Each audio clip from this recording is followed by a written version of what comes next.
E a gente vai conversar sobre um assunto delicado agora, mas eu quero que você preste atenção, porque é muito sério e a gente precisa apoiar essas mulheres, porque elas vão dar alegria a uma tristeza sem explicação e profunda. Uma em cada 4 mães no Brasil, né, mães de bebezinhos no Brasil, são diagnosticadas com depressão pós-parto. É o que mostrou um estudo recente da Fiocruz. E sobre esse momento delicado, eu vou conversar agora com a psicóloga Maria Augusta Silvestre, que está com a gente nessa manhã. Maria Augusta, que prazer te receber. Bom dia. Fazia tempo que a gente não Sim, conversava, saudade, né?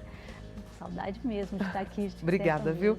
Maria Augusta, eu me assustei com esse número. 1 em cada 4 mães passam pela depressão pós-parto. E com a pandemia, parece que elas seguraram mais ainda e isso explodiu, né? O número de casos aumentou. Eu não sei se obrigatoriamente o número de casos aumentou, ficou mais evidente, Ficou mais evidente, né? Porque dentro de casa, né, as mulheres estão sem assistência. Aliás, as famílias, Mônica, estão sem assistências, né? Restrito ao home office, né? Às vezes o pai ou as famílias, quando está, né? Todo mundo dentro de casa no tumulto, sem espaço para respiração. E é difícil da gente entender, porque é um momento, eu imagino, tão alegre, tão feliz, e de repente essa mulher está sentindo essa tristeza profunda, um medo, e fica com medo de pedir ajuda também, né? Há sinais que a gente pode reconhecer, Maria Augusta? Tem sim os sinais, mas eu queria retomar uma coisa que você disse aí agora, que é muito importante, Mônica. A gente estabelece que a chegada de um bebê para uma mãe, para um pai, para uma família é um momento alegre. Não é verdade. Olha. Né? Então, assim, ele não é só alegre, ele é também alegre. Mas assumirmos ser pai e ser mãe, né, é uma coisa muito importante, muito diferente, muito arriscada, inclusive. Né? É um desafio colocar essa roupa, essa identidade de pai e mãe. Então, a gente tem o que a gente chama de ambivalência afetiva. A ambivalência afetiva dentro desse momento é assim, quero e não quero, estou feliz, mas não estou. E a gente poder pensar que é só um momento alegre, a gente reforça a mulher a não pedir ajuda. Porque como é que ela vai pedir ajuda e dizer que ela está triste, que ela não está feliz com aquele momento, né? Que tem alguma coisa acontecendo com ela. Então, queria retomar porque eu acho isso importante da gente considerar. Eu acho que essa é a primeira desmistificação que a gente precisa fazer com relação à chegada mesmo de um bebê. É. Você sabe que uma amiga minha me falou assim, olha, quando eu tive meu filho, é claro que o amor é intenso, mas ela falou que foi construindo esse amor. Isso. E as pessoas precisam entender isso, que não tem nada de errado, né? Não. Eu tenho uma pessoa da família que ela disse, quando eu coloquei ele no colo, eu falei, mas eu já não tinha que amar? Assim, como é que é isso? E aí tem uma coisa muito importante, porque a gente tem, o bebê que está na barriga, ele é um bebê imaginado. Por mais que a gente tenha momentos de contato com esse bebê, né? Ou conversa ou não conversa, ou põe música ou não põe música, né? Tá ali, o que nem sempre acontece e que obrigatoriamente também não precisa ser assim, mas quando nasce é uma outra criatura, não é a que estava dentro da barriga da gente. Tem uma criatura ali que eu olho, tenho que tentar reconhecer, que chora ou não chora, que tem um jeito de funcionar e que eu tenho que descobrir quem é, quando chora, não vê. Eu falo que devia vir com letreiro aqui, né? Dizendo, legenda, né? Legenda, estou me sentindo assim, não estou, né? E não é isso. E essa mulher precisa reconhecer isso, então... É importante, né? E aí, quais são os sinais, assim? Vem de uma vez, vem aos poucos, é choro, o que é? Mônica, o que a gente tem, né? Para a depressão, porque assim, é normal que a mulher tenha o que a gente chama de baby blues ou uma tristeza materna, que acontece nas primeiras semanas do pós-parto. Então, que é uma tristeza, que isso faz parte desse processo de transformação. Assim, que é quando a gente fala assim, meu Deus do céu, é verdade, o que eu fiz? Quanta mudança. E aí depois acho que a gente pode falar também de outras coisas que influenciam esse momento. Mas aí a gente tem, depois de 4 semanas, aí a gente começa uma tristeza, uma desesperança, uma falta de vontade, uma falta de energia, o sono, né, assim, e que a gente não consegue dormir, né, e sabe que isso é uma das técnicas de tortura, né, não deixar a pessoa dormir. Então, uma mãe que não dorme, fica o tempo todo com seu bebê, a questão da alimentação. Então, esses são fatores importantes. A turma está participando, né? Ai, que bom. E eu tenho aqui uma amiga no Jardim Canaã, a Elielma, tem uma filha de 1 ano e 7 meses, muita dor de cabeça, muito estresse. Quase achei que não ia dar conta de cuidar dela, muito complicado. E você falou essa questão, né, do sono, ela não dormia bem, chorava muito, só queria ficar trancada.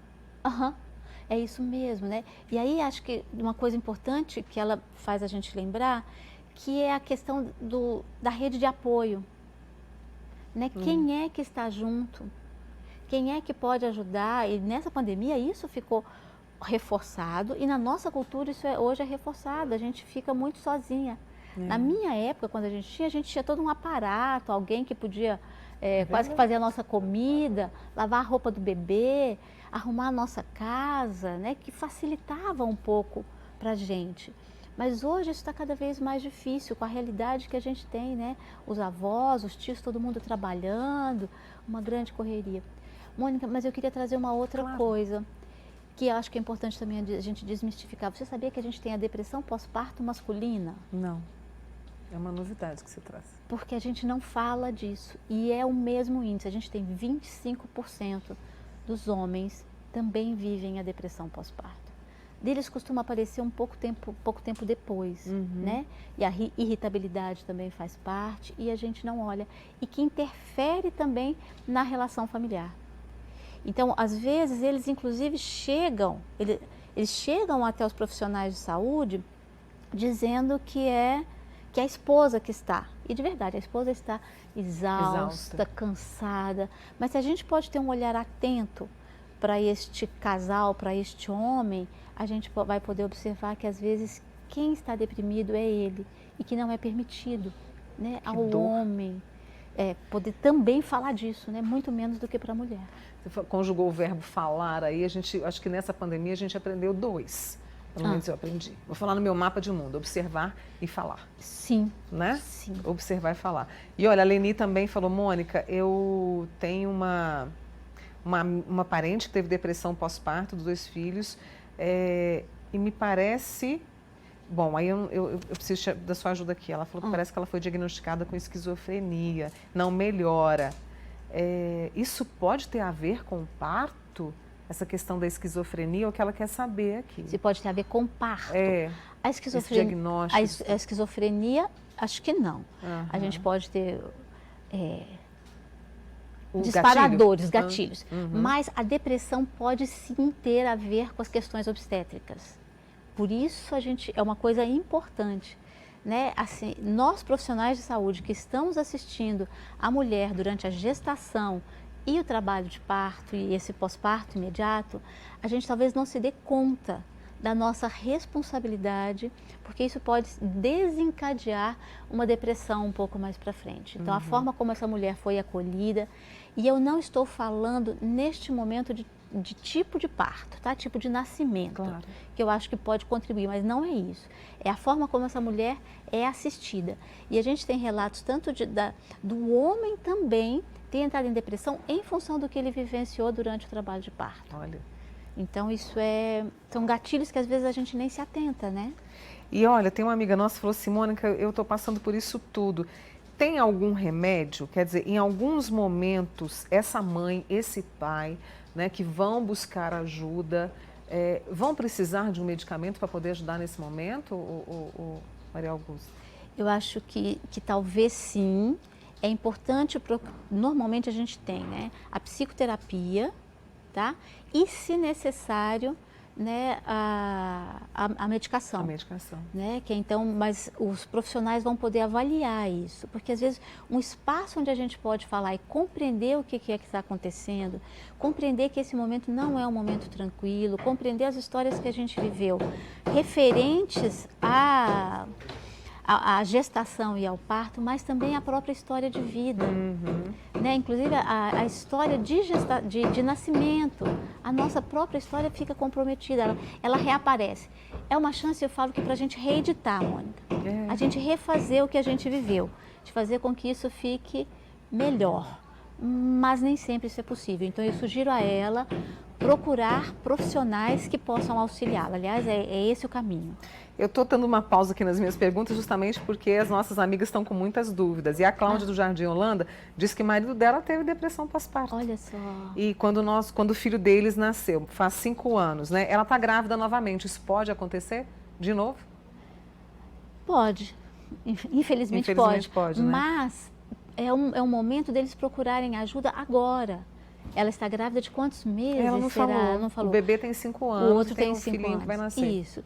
Então, é uma oportunidade para ter grupos onde eles possam falar. Onde a gente tem grupos de apoio, não tem? Sim, sim. Em vários lugares a gente tem grupos de apoio e que a gente pode falar das coisas que estão acontecendo com a gente, né? Dos nossos medos, das nossas fantasias, das nossas dificuldades.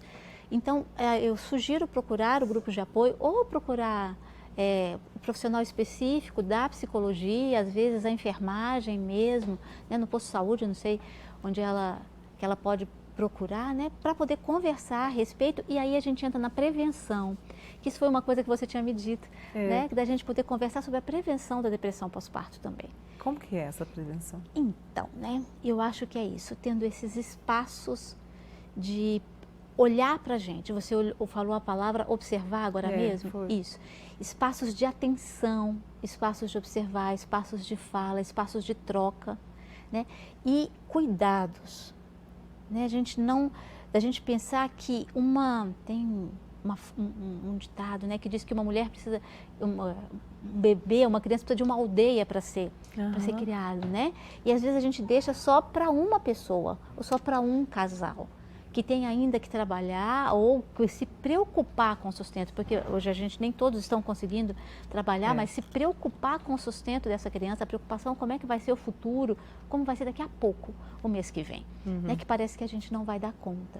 Então, acho que isso é uma coisa muito importante nesse momento, isso começa na gravidez. A mulher e este homem, eles precisam ser amamentados. Amamentar quer dizer eles precisam ser cuidados. Ai, adorei essa conversa. Vamos conversar sempre sobre isso aqui. Viu, Maria Augusta? Preciso muito te agradecer, Maria Augusta, psicóloga. Eu que agradeço. Com a gente aqui hoje. Obrigada a você que participou. Sim, obrigada pelas conversas. Obrigada pelo carinho que você trouxe. Viu? Obrigada. E obrigada a você também que participou com a gente, tá?